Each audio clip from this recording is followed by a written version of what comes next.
सिर्फ very important to the point ऐसे question जो कॉम्पिटिटिव एग्जाम में आते हैं वो हम कवर कर रहे हैं। तो आज का टॉपिक है हमारा earth. Who was the first to measure the radius of the earth? अर्थ का रेडियस मेजर करने वाला पहला इंसान इरास्टोनीस।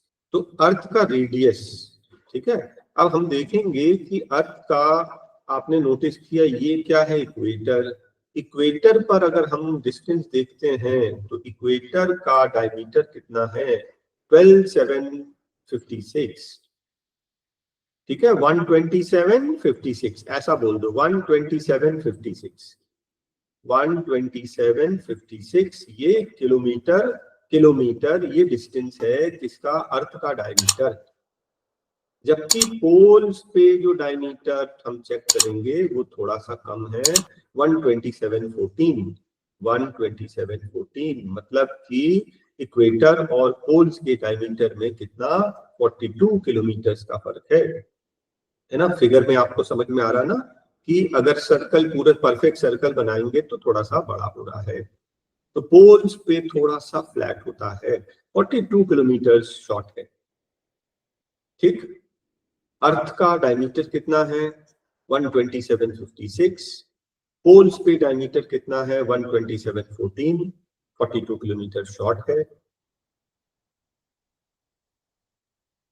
वाटर कितना है अर्थ पे, 70.9%, अप्रोक्सीमेटली 71% जो है वो पानी है, बाकी का लैंड। एवरेज डेंसिटी कितनी है, एवरेज डेंसिटी घनत्व कितना है, 1 सेंटीमीटर क्यूब का वजन 5.5। अगर एक छोटा सा क्यूब जमीन का, ठीक है, 1 सेंटीमीटर का क्यूब लोगे तो उसका वजन आएगा 5.5 ग्राम। एवरेज है ये, हाँ, पूरा नीचे से ऊपर तक पूरा मिलाकर। अर्थ घूमती कैसे है, वेस्ट से ईस्ट, सीधे हाथ की तरफ। अर्थ घूमती कैसे है, सीधे हाथ की तरफ, वेस्ट से ईस्ट। और दो प्लेनेट याद है ना, यू और वी, यूरेनस और वीनस, ये उल्टा उल्टा घूमते हैं, अर्थ के उल्टे डायरेक्शन में। डे एंड नाइट किसकी वजह से होता है, रोटेशन ऑफ द अर्थ। अर्थ जो है वो रोटेट कर रहा है, वो 23.5 डिग्री पर टिल्टेड है और घूम रहा है। उसके घूमने की वजह से दिन और रात होते हैं। भाई सिंपल सी चीज, सन है, सन की रोशनी जहां पड़ेगी वो डे है ना, उसका ऑपोजिट क्या हो जाएगा, वो नाइट हो जाएगी। डे एंड नाइट किसकी वजह से होता है, रोटेशन की वजह से। और जो सीजन्स होते हैं वो रेवोल्यूशन की वजह से, रेवोल्यूशन, ठीक है, अभी फिगर में दिखाऊंगा। तो सन के चारों तरफ घूम रहा है अर्थ। तो एक पॉइंट पर विंटर होगा, एक पॉइंट पर समर होगा, एक पॉइंट पर ऑटम होगा, है ना। इस तरह से सीजन्स जो होते हैं रेवोल्यूशन की वजह से होते हैं। एक घंटे में कितने डिग्री घूम जाता है, तो आपको इसका कैलकुलेशन देखो, पूरा एक चक्कर 360 डिग्री है ना, कितने घंटे में घूमता है, 24 आवर्स में। तो आप सिर्फ 24 से डिवाइड कर दो तो एक घंटे का निकल जाएगा। तो एक घंटे का 15 डिग्री, 1 आवर में 15 डिग्रीज। अगर 15 डिग्रीज लैटिट्यूड ग्लोब में अगर 50 डिग्रीज आगे बढ़ गए, इसका मतलब एक घंटा आगे बढ़ गए। अर्थ अपने एक्सिस पर बेंट है कितनी डिग्रीज पे, 23.5 डिग्रीज। अर्थ अपने एक्सिस पर रोटेट करता है, हमने पढ़ा था ना 24 आवर्स, एग्जैक्टली 24 आवर्स नहीं होता है, वो होता है करीब करीब 23 आवर्स 56 मिनट्स 40 सेकेंड्स 4 सेकेंड्स, जिसको हम लोग रफली 24 आवर्स कह सकते हैं। और सन के एक चक्कर लगाता है, हम लोग बोलते हैं 365 क्वार्टर, 1/4, एग्जैक्टली वो 1/4 भी नहीं है, 6 घंटे नहीं है, 365 डेज 5 आवर्स 48 मिनट्स, है ना। एग्जाम में अगर आए 24 आवर्स 365 क्वार्टर तो चलेगा। सबसे पहले किसने कहा था कि अर्थ गोल है, पाइथागोरस। तो पाइथागोरस ने ये देखा कि जब हम किसी चीज को देखते हैं, है ना, जैसे अब ऐसा गोल होगा तो कोई चीज एक अंत होगा, उसके पीछे कोई चीज दिखाई नहीं देगी, उसके पीछे कोई चीज नहीं दिखा दे रही, मतलब वो नीचे होगी, गोल है। और दूसरी चीज, इनने टेलीस्कोप से देखा तो अर्थ का जो शेडो बना कुछ दूसरे प्लैनेट्स पे वो गोल गोल बना, इससे उन्होंने बताया कि अर्थ जो है वो गोल है। अब यहाँ पर देखिए दो चीज आता है, एक जब अर्थ सन के चक्कर लगाता है, जब वो सबसे दूर होता है उसको बोलते हैं एफेलियन, और जब से सबसे पास आता है उसको बोलते हैं पेरिलियन। एफिलियन सबसे दूर होता है उसको एफिलियन बोलते हैं, सबसे पास होता है तो पेरिलियन बोलते हैं। ठीक है, जब अर्थ सन के चक्कर लगा रहा है, लेकिन अगर अर्थ के चक्कर कोई सैटेलाइट लगा रहा है या मून लगा रहा है तो सबसे दूर जब होता है उसको बोलते हैं अपोजी। मून के लिए, सैटेलाइट्स के लिए सबसे जो दूर का डिस्टेंस है अपोजी, और सबसे पास के डिस्टेंस को पेरिज। ये अपोजी है, ये एथेलियन है ना, ये पेरिजी है, ये पेरिलियन है। तो डिफरेंस याद रखना, एक सन के लिए और दूसरा अर्थ के लिए।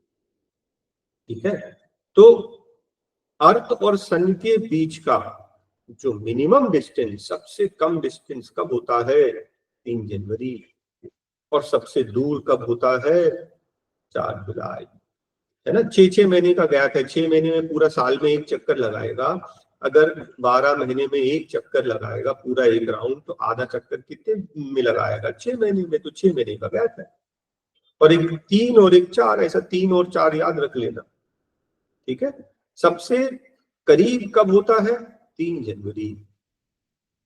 और सबसे दूर कब होता है? 4 जुलाई। है ना, 6 महीने का गैप है, एक दिन और समझ लीजिए।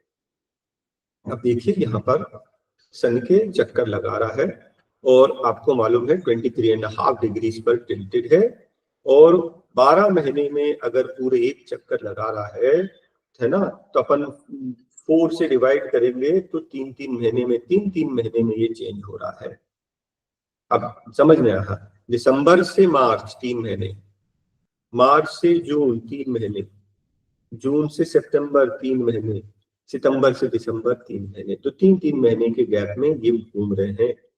अब ये देखिए कि सितंबर और मार्च, सितंबर और मार्च में क्या होता है? Equal days and equal nights. ये जो दो पोजीशन है ना, ये दो position, equal days equal nights, इसको बोलते हैं इक्विनॉक्सेस। इक्विनॉक्सेस, दिन और रात बराबर होते हैं। तो सितंबर में जो होता है वो ऑटम का महीना है, तो ऑटम इक्विनॉक्स हो गया, और ये हो गया वर्नल इक्विनॉक्स मार्च का। उसके अलावा जो दो होते हैं इसको बोलते हैं समर सॉलिस, इसको होता है विंटर सॉलिस। ठीक है, समर सॉलिस जून और विंटर सॉलिस जो है दिसंबर, और डिटेल में भी मैं नीचे समझा दे रहा हूं।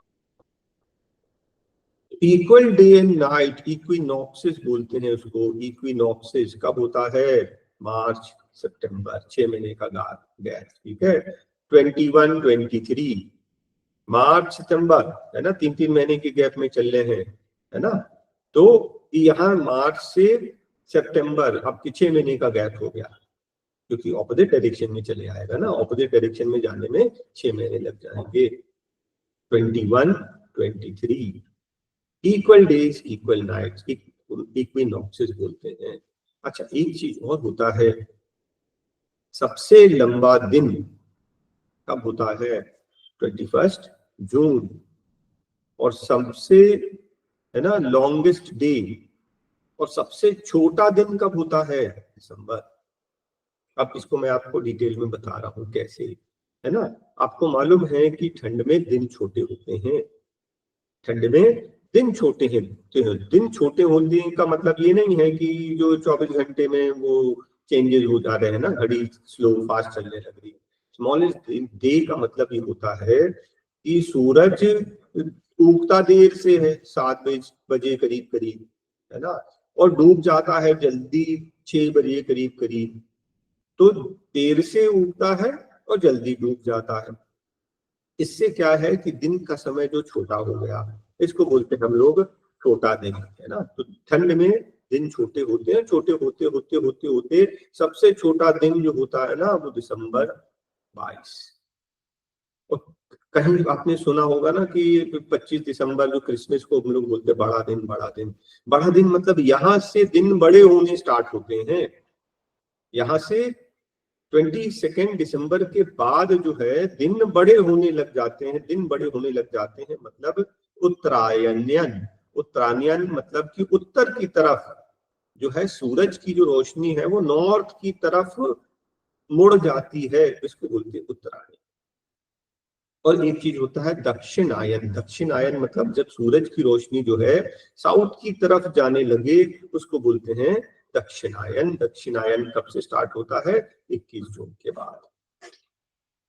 सबसे बड़ा दिन 21 जून, उसके बाद जो सन की रोशनी है वो नॉर्थ से साउथ की तरफ चली जाती है, दक्षिणायन भी बोलते हैं। तो इसमें आपको मैंने समझा दिया। अर्थ का सबसे फर्स्ट जो लेयर होता है क्रस्ट, सेकंड होता है मेंटल और थर्ड होता है कोर। तो कोर को अपन दो पार्ट में डिवाइड कर सकते हैं, आउटर कोर और इनर कोर, ठीक है ना। तो सबसे अंदर का जो आपका लेयर है उसको बोलते हैं कोर, आयरन और निकल का बना होता है। उसके ऊपर वाला पार्ट है मेंटल। मेंटल किसका बना है? सिलिका और मैग्नीशियम। याद रखना, पूछा जाता है क्रस्ट में क्या पाया जाता है? सिलिका और एल्यूमिनियम, है ना। और 3 लेयर तो हम पढ़ चुके हैं, क्रस्ट, मेंटल और कोर। क्रस्ट में सिलिका, एल्यूमिनियम, मेंटल में सिलिका, मैग्नीशियम और कोर में आयरन और निकल पाया जाता है। मून जो है हम लोग बोलते हैं ना 28 दिन, 28 दिन करीब करीब, लगभग वही है 28 दिन, करीब करीब 28 दिन, लेकिन 28 नहीं है ये 27.3। मून रोटेट करता है 27.3 डेज अप्रॉक्सीमेटली, और रिवॉल्व भी लगभग उतना ही समय है, मालूम है 27 डेज 7 आवर्स 43 मिनट्स। आप 27.3 याद रखें।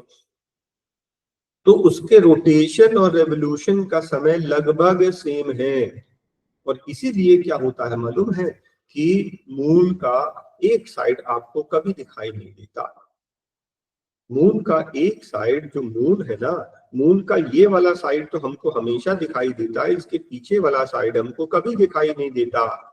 उस पीछे वाली साइड को हम कभी नहीं देख पाते, उसी को बोलते हैं फार साइड या फिर डार्क साइड, है ना। डार्क साइड इसलिए बोलते हैं, डार्क साइड का मतलब ये नहीं कि वहां डार्क है, सिर्फ बोलते हैं उसको डार्क साइड, हमें दिखाई नहीं देता। रोशनी सन की वहां भी उतनी पड़ती जैसे यहाँ पड़ती है, क्योंकि जितने देर में रिवॉल्व करता है उतनी देर में रोटेट भी करता है। तो हमें जो ऑपोजिट साइड जो है मून का कभी दिखाई नहीं देता। और सोवियत यूनियन, यूएसएसआर ने एक भेजा था मिशन लूना 3 1959 में। उसने जो फार साइड का फोटो लिया था पहली बार, ठीक है। ये जो साइड है हमारे हमसे हमेशा दूर होता है। मून का साइज कितना है? अर्थ का 1/4 साइज। वेट कितना है? करीब करीब 1/81, 81 टाइम्स हल्का है। और जो ग्रेविटेशन पुल है मून पे, ऐसा नहीं है कि मून पे ग्रेविटी नहीं है, ग्रेविटी है लेकिन काफी कम है। अर्थ की 1/6। अगर अर्थ की ग्रेविटी है 9.8 मीटर पर सेकेंड स्क्वायर, तो जो मून की है उसकी 1/6 मतलब कितना हो जाएगा? 1.67 metres per second square approximately. Sea of Tranquillity हम कई बार पढ़ लिए, वो साइड जहां पर अपोलो 11 लैंड किया था ना, सबसे साफ और प्लेन जगह देखकर उन्होंने लैंड किया था, उस साइड को बोलते हैं सी ऑफ ट्रैंक्विलिटी। मून का कितना हिस्सा हमें दिखाई देता है? लगभग 59% देख पाते हैं, बाकी पीछे का एरिया जो है वो हम नहीं देख पाते। उसका रीजन ये है कि मून का रोटेशन और रेवोल्यूशन का टाइम लगभग सेम है।